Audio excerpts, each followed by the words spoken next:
This video is brought to you by Flux Watches. Welcome once again to our... Bleh. Sorry, let's do that again. Welcome once again to Microbrands Unscripted. And we have another unboxing here. This actually came together with a Revelot shipment that we had, which we unboxed a few videos earlier. Now this is coming from a well-known microbrand, of course, so let's get on to it. Let's see if we'll need our trusty knife here. Trusty knife. Love that snap. Okay, but I don't know if we're going to even need that because this seems to be like a fairly easy unboxing, and there we have it. No spoilers there. That's the Christopher Ward box. You know what that means? That means that, well, it's coming from one of the great UK brands. And this is the first time I've really unboxed their new packaging. Their previous packaging was, as you may know, the longer ones, and these are the smaller imprint, but it still has that sort of bamboo part of it, and it's still very premium feeling. The cardboard that they use here is very, very nice. As always, there's the board, and you see that very familiar logo. And yeah, this texture is very pleasing to the touch. Very nice leather texture there, leatherette texture. And the unboxing experience is always pretty good. Very smooth opening there. This is all of their usual packaging, and the warranty card there. There's the manual, and this is the watch that they said for us to review. It's the Super Compressor.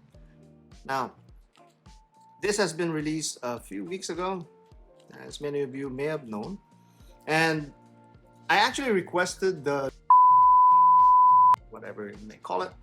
That was the one that I requested, but sadly they have no other allocations left. They already went to specific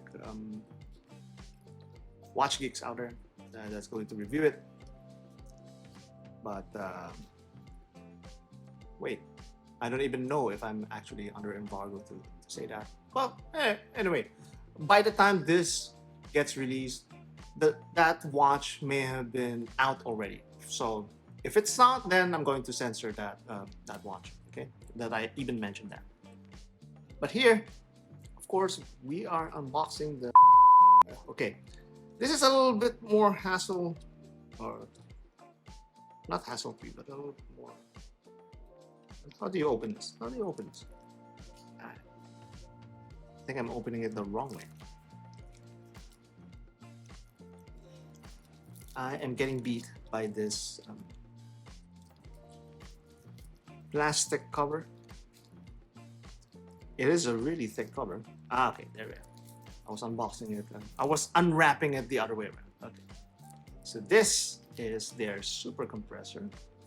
Let's put that out of the way. And that's actually pretty good. I didn't expect it to be this flat or this wide. No. And again, that's I think the bezel here creates that impression as well.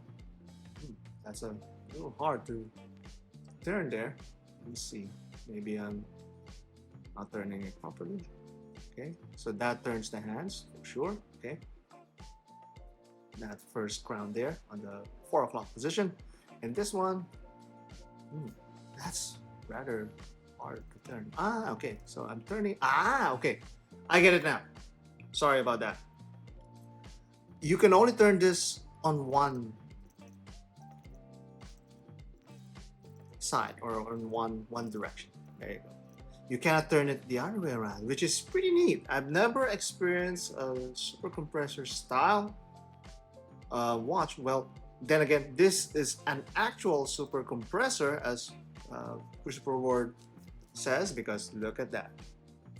Look at that back right there. So the Super Compressor, how it works is the deeper you go in the water, the more pressure the water exerts on the case, and the more pressure that it feels, the more that ring, that orange ring, pushes up or compresses to the case, then sealing it even tighter. So that's how it works, and that's why it's also called the super compressor, because it compresses the actual watch from the inside to make it even more water resistant.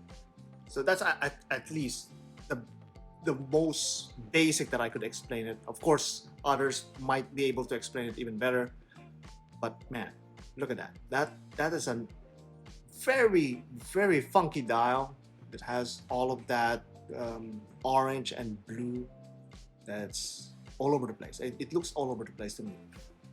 It doesn't have any reason or pattern to it, but for sure there has to be some sort of use for that. We're going to find that out when we do our research. This is the raw unboxing experience. This is the first time I'm handling this.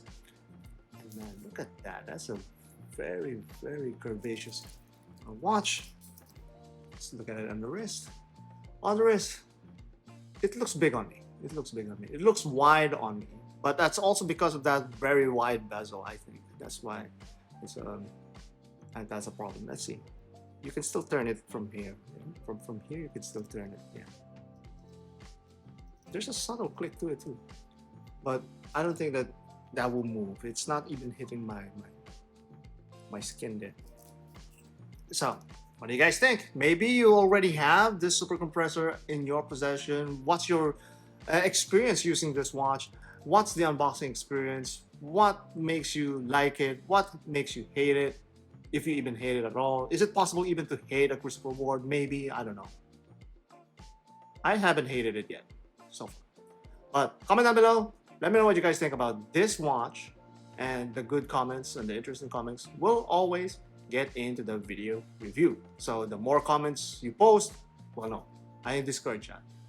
Post just one comment, okay? Let the others comment too. And then if it's interesting, it'll make it into the video. So make it count. Comment down below and let me know what you guys think about Christopher Ward super compressor, and the good ones will make it into the video.